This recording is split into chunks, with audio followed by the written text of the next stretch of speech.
provide a co-working space, and then we have an event. If you are coming and then you want to visit the event, it's also like welcome. And then we're gonna have a very amazing story from Crystal. She's been like traveling around Indonesia and then specifically searching about food. So yeah, without any further, please welcome Crystal. Yay! Yay!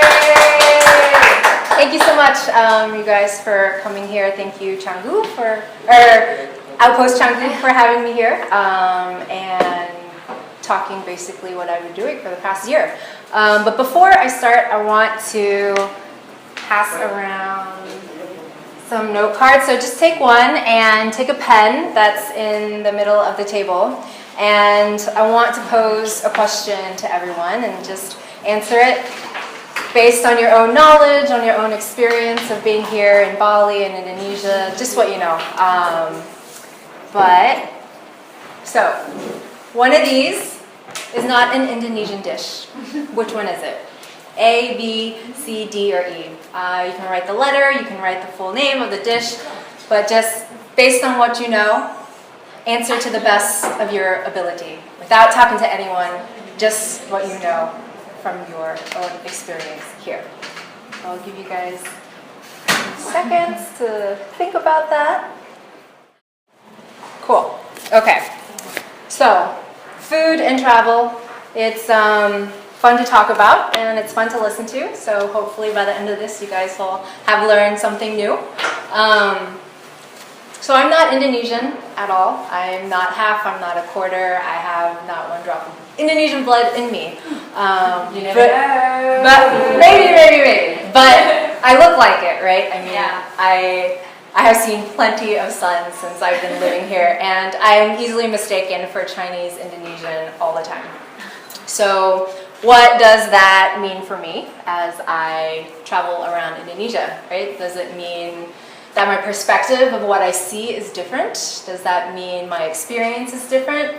Does that mean the people who meet me change their opinion about me if they think I'm Indonesian? You know, does it mean I get to meet more people? Do I get to taste more? Do I get to eat more? The truth is, I might as well look physically different. I might as well have blonde hair and blue eyes and be this tall, because they can tell right away when they see you if you're from there or not. And but the thing is, being identified as a foreigner actually has shifted the way I perceive Indonesian ingredients and produce and cuisine as I've been traveling for my project than I thought from the very beginning. So to give you a little background about me and my project, I moved here about 2 years ago to work at Room for Dessert in Ubud. If you haven't been there yet, I suggest going. Have some amazing desserts, but make a reservation now these days. It's quite popular. But when I first got here, I was really excited about working with the produce from Indonesia, because it's no secret that Indonesia has one of the most biodiverse environments in the world. But the thing is, I was wrong. Now, I'm sure for a lot of you who are new to Bali and Indonesia, you've seen a lot of things that you haven't seen before, like the fruits, like snake fruit or dragon fruit or jackfruit. And just like me at the very beginning, I was really excited to see these new things and taste these new things. But that feeling didn't last very long. Because I was here long enough, I was here to be here season after season after season. When I went to markets, I started to see the same fruits over and over and over again. I saw the same kind of produce over and over and over again.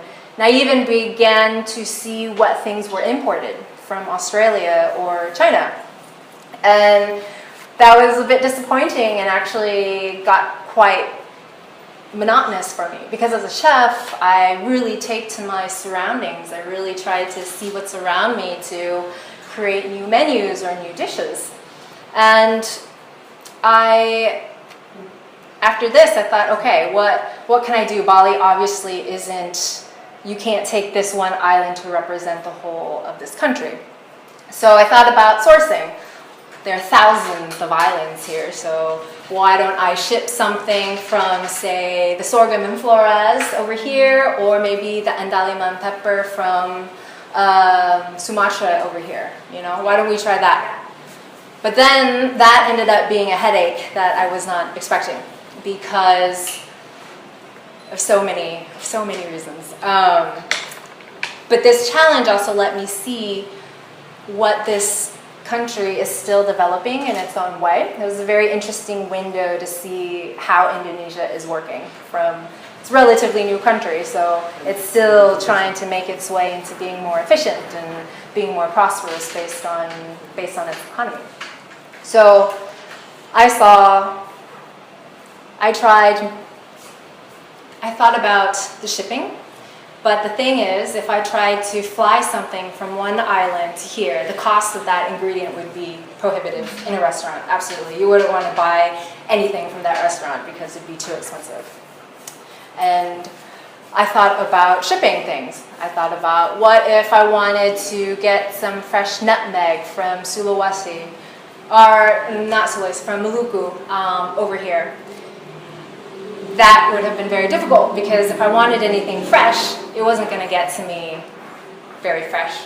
Like trying to send something from there to here might take about 2 weeks on a freight if it didn't sink. Boats definitely sink. That's happened to some food companies that I know that try to ship things over here.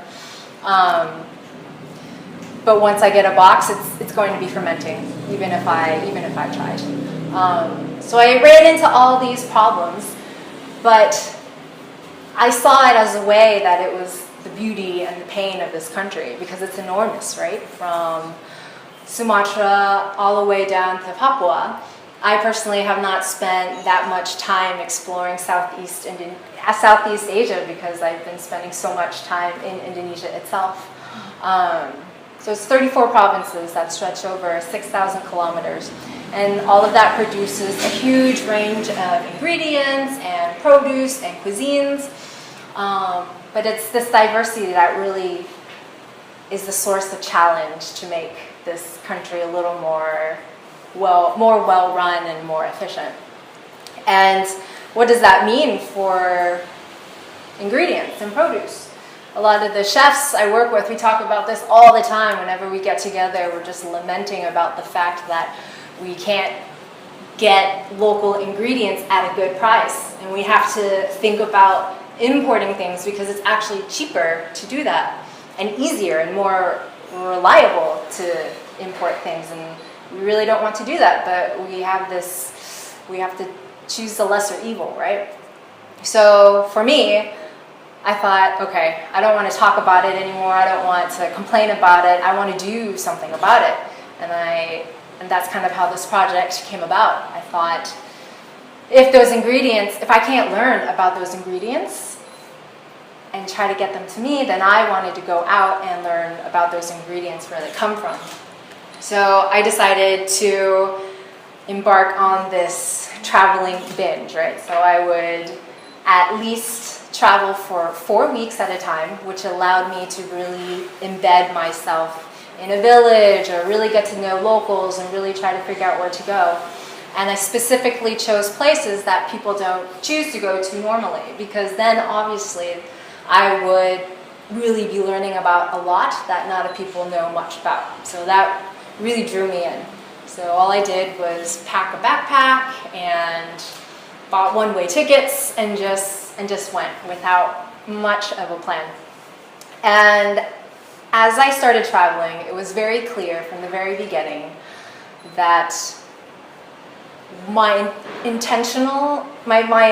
first goal to try to learn about Indonesian ingredients actually became a more profound awareness of what this country actually is in terms of its people and what they're struggling with and what they're hoping for. And all of that really by just asking about food. So my first trip was to Sulawesi. It was very ambitious. I spent 5 weeks trying to go from the top of the island all the way down to the south. and then to the other side of the south, all in 5 weeks. I was exhausted. I probably needed to spend 1 week after this just doing nothing to really recover because I went all out. And during the last leg of this trip, I went to Kendari in Southeast Sulawesi, which is over here. And I wanted to go there specifically because I wanted to learn about sagu.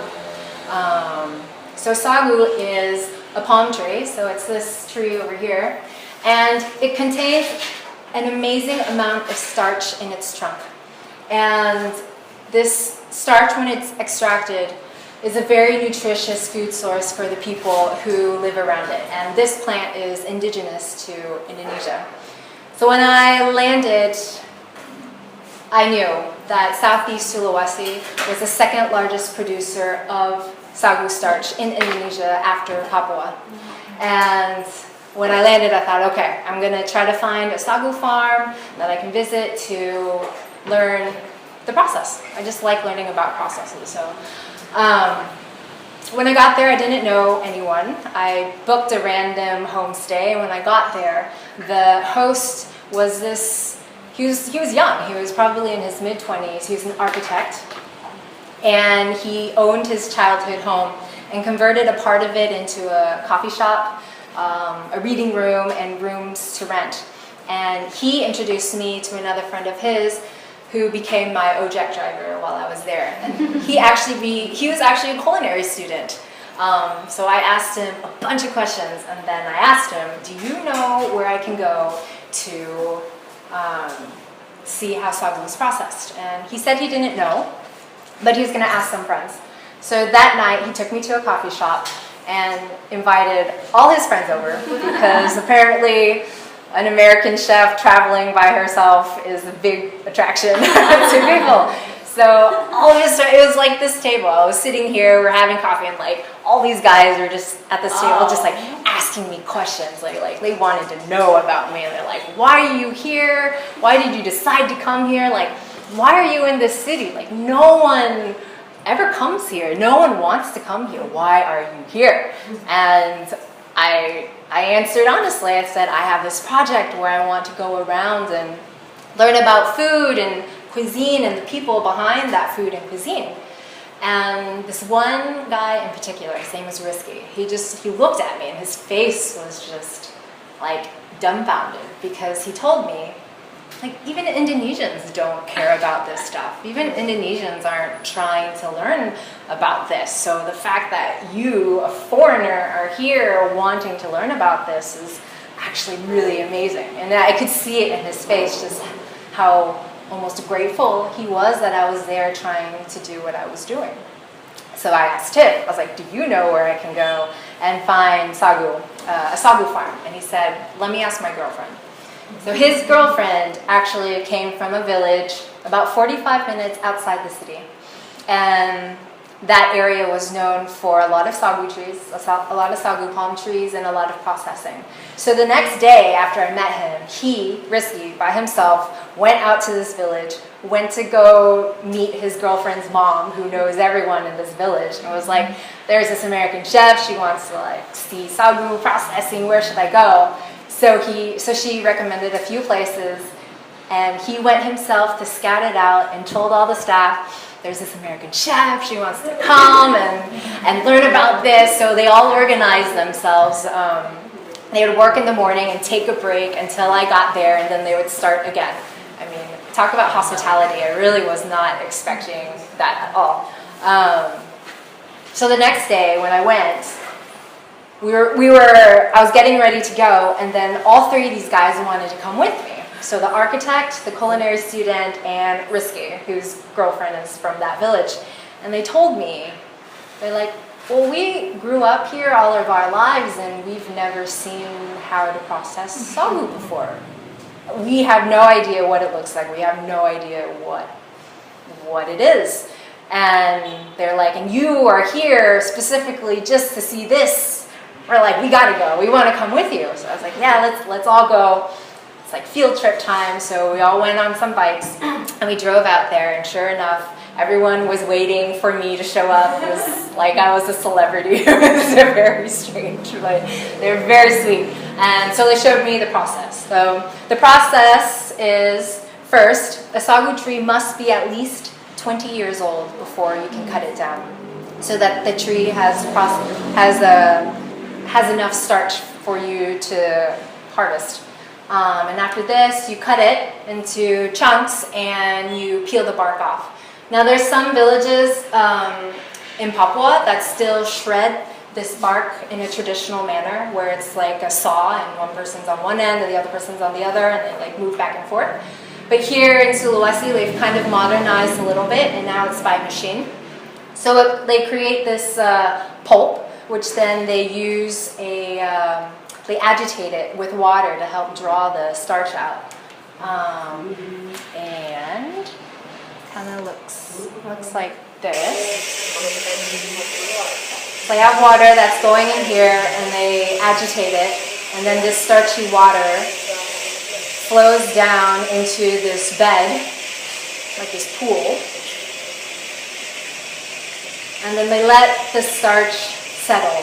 And once the starch has completely settled, they let the water go.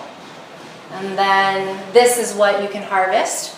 And they collect it and kind of make them into wheels, almost like cheese. And then that's what they sell. So watching this process was amazing. I had a lot of fun, but I had a lot more fun watching those three guys learn about this process, because I could see in their eyes that they were really learning a lot about where they were from. The first guy, the culinary student, was just like me, like, man, I eat this all the time, I make it all the time, but I didn't even know how you did this. Like, he was amazed by that.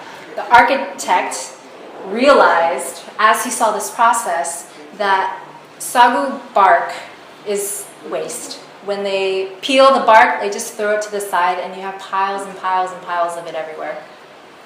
So he started to think, and he was telling me that what if I could use this bark? It's very durable, there's so much of it. What can I do with this bark in like product design? Well, how can I use this bark, what is waste, add some value to it, and incorporate it into the things that I design in buildings? And then Risky, I mean, he was asking even more questions than I was about the whole process. And I realized at that moment, yes, I started this project as a very personal reason, because I wanted to learn more about Indonesian ingredients and cuisine, but I realized that this project could really be used as well to encourage Indonesians to appreciate a little more about what their country can make and produce and be capable of, because I realized that that's not really the case these days. So this really was the highlight of my trip to Sulawesi. My second trip was to central Kalimantan. So Kalimantan is more known as Borneo, that's what the Malaysians call it. But the Indonesian portion of the island is called Kalimantan. And this island is probably going through the most dramatic downfall of natural resources in all of Indonesia. But not a lot of people can feel its impact because they haven't really gone to visit. Now, the entire 4 weeks that I was there, the only foreigner that I met was a German guy in the middle of the rainforest, and with a guide, of course, but I asked him, I was like, what are you doing here? And he said that he was doing research on the trees in the rainforest and was measuring their circumference, like every tree circumference. And I was like, okay, have fun with that. You're going to be here for a very long time. But most people go to Kalimantan to see orangutans in their natural habitat. But I decided to go more inland into the island to learn more about Dayaks.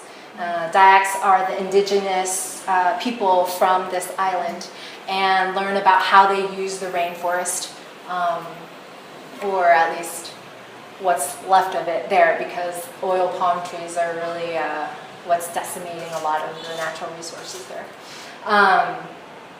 So it's interesting to know, it's funny that we were talking about rice and what cuisine was in Indonesia before rice, because before rice existed in Indonesia, food was amazing. Still is, yes, of course, but very interesting to see what they were doing without rice. Because rice is not from Indonesia. It's actually from China, and over the millenniums it made its way through Southeast Asia and then eventually into Indonesia. But it's very difficult to find dishes that existed before rice came into Indonesia, especially in the remote areas. And that surprised me because I thought the more remote the area, the more preserved maybe it would be from outside influences, but the opposite was true. When I was there, I was very lucky to meet this contact. He was kind of the unofficial ambassador of all things culinary in this region. So he knew who could make the best of what. He knew what I should try. He knew like where to go for anything. So when I met him and introduced myself, I said, "Hi, I'm a chef. I'm here to learn about Dayak cuisine." And he said, "You need to learn about kopu." Now, kopu is a dish from the Dayak Ngaju tribe, and it's made primarily out of cassava.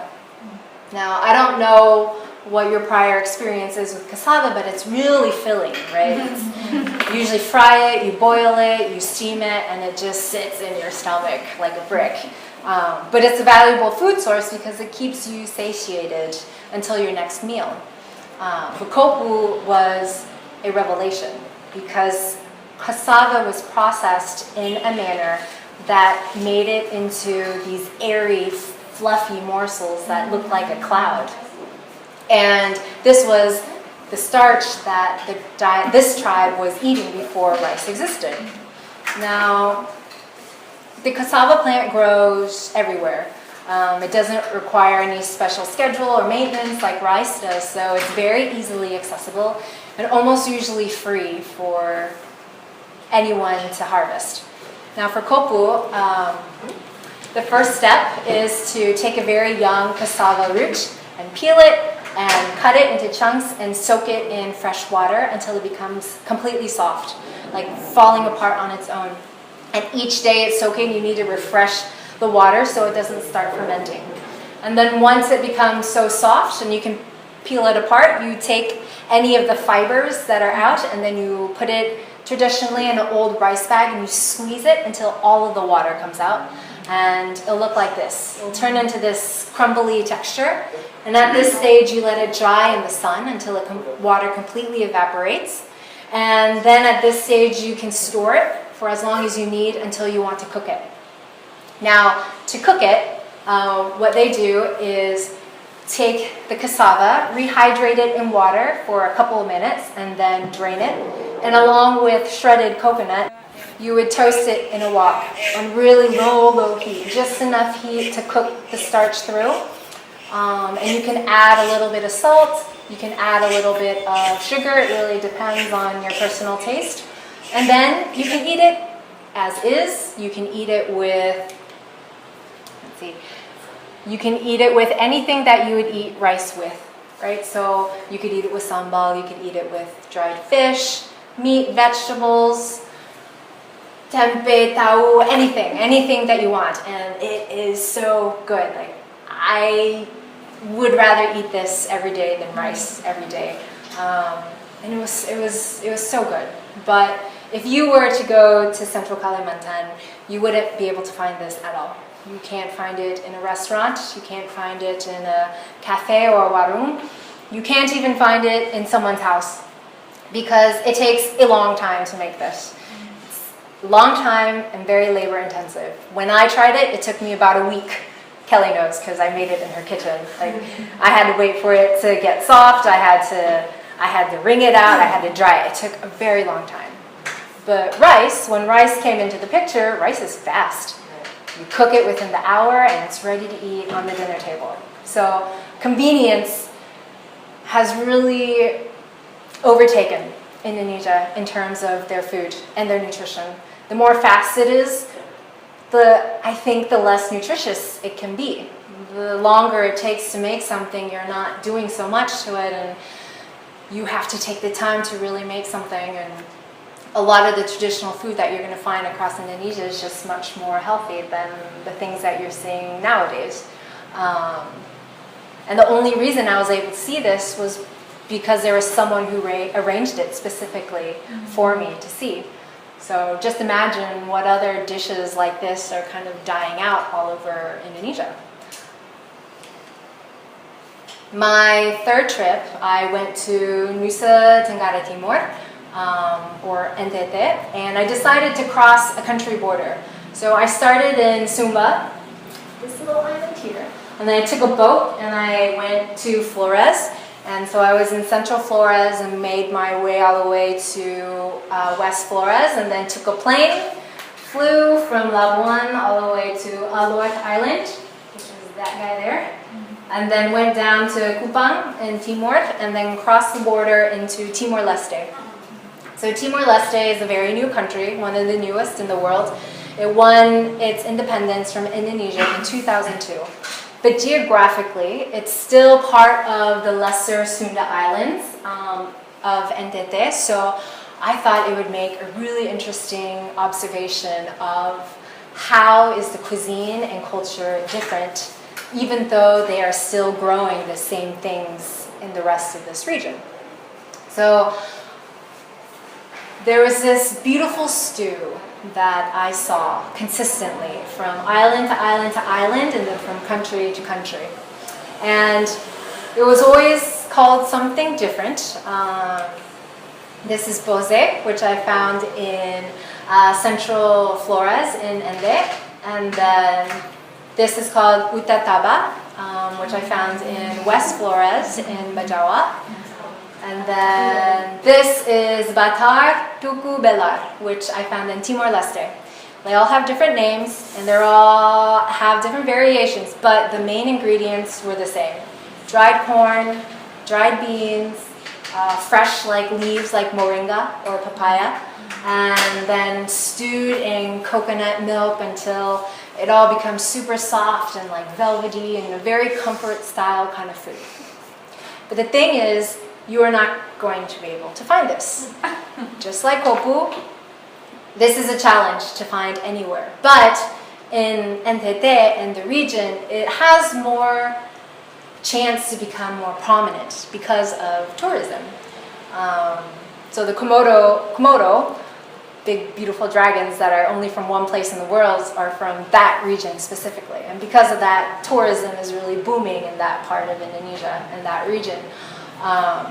Even in Timor-Leste, it has beautiful, pristine, like underwater life. And there's even a channel where whales are migrating through there every year.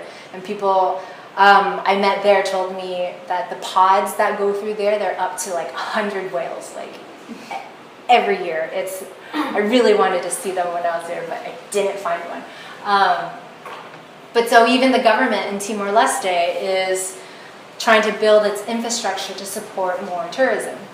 Now in Timor-Leste, I spent most of my time in this island called Ataro. It's just north of Dili, the capital, and it takes either around 30 minutes or 2 hours to get there. It depends on the boat that you get. But this little island, it's being touted to tourists as like an eco-island, which it is. They're really implementing a lot of safeguards to make sure the underwater life is still prominent. But you will not be able to find traditional food anywhere on any menu on this island. Now I went here with a group of people with a food social enterprise called Agora Food Studio. And they're doing really amazing work there. But when we were there, we stayed at a guest house that served Italian food. And don't get me wrong, that it was actually very good because an Italian priest lived there for years and years, and he taught the staff how to make homemade pasta. So it was actually very delicious. But we specifically asked the staff, can you please make traditional local food for us? We really want to taste what is from this island. Can you please make something for us? So for one lunch, this is what was on the table. And so this is made from popped corn, dried beans, moringa, kemangi, and some garlic and shallot, and just cooked and cooked until it becomes like this. I mean, it reminded me of minestrone like soup. It was you have the beans, you have the texture from that, you have the notes of toastedness because to pop the corn, they actually toast the kernels first and then smash it. So, and then you have the freshness from the kemangi. I mean, it's delicious. And so as we were eating this, we were asking the cook who made it, this young woman, like, oh, this has come from your village. Like, what kind of ingredients do you put in there? Like, what, how did you learn how to make this? We were just asking her all these questions, and she was very excited to answer them. With the other meals that we had, she just put the dishes on the table and then just left. But when talking about her own food, her eyes just lit up, and she was shocked. She was shocked that we were eating it. She even took pictures of us eating the food because she couldn't believe that there were foreigners eating this. And we asked her, this food is delicious. Why don't you make it to put on menus for tourists to eat? They would love it. And she responded by saying, well, we don't know if they know how to eat it. Mm-hmm. Now, how? That's an interesting word to use because how implies that it's not a matter of preference. They're not wondering do we like corn? Do we like beans?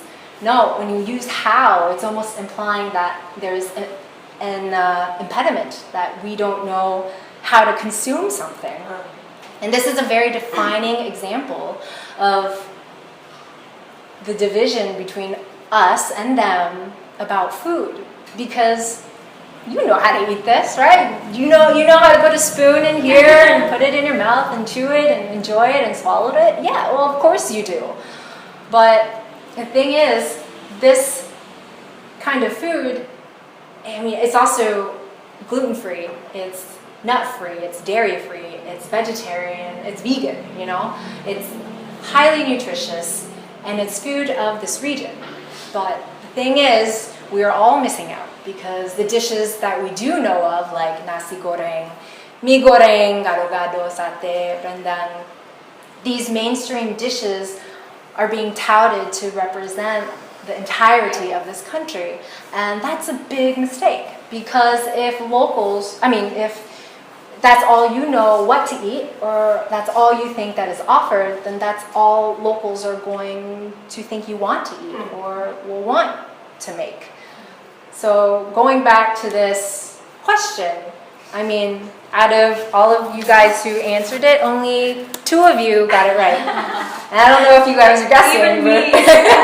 So the correct answer is D, mukumano. I made that up from words in a dialect in Sumba. I totally made it up.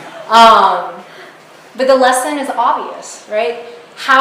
Without the knowledge or the awareness, how could you even answer this question correctly? So what can you do? How can you get more education about this? Well, I mean, that's the fun part. You can travel, you know, as a traveler, whether you're a foreigner or if you're Indonesian, because I know a lot of Indonesians still don't know that much about their country and they're still learning. As a traveler, you have a lot of power.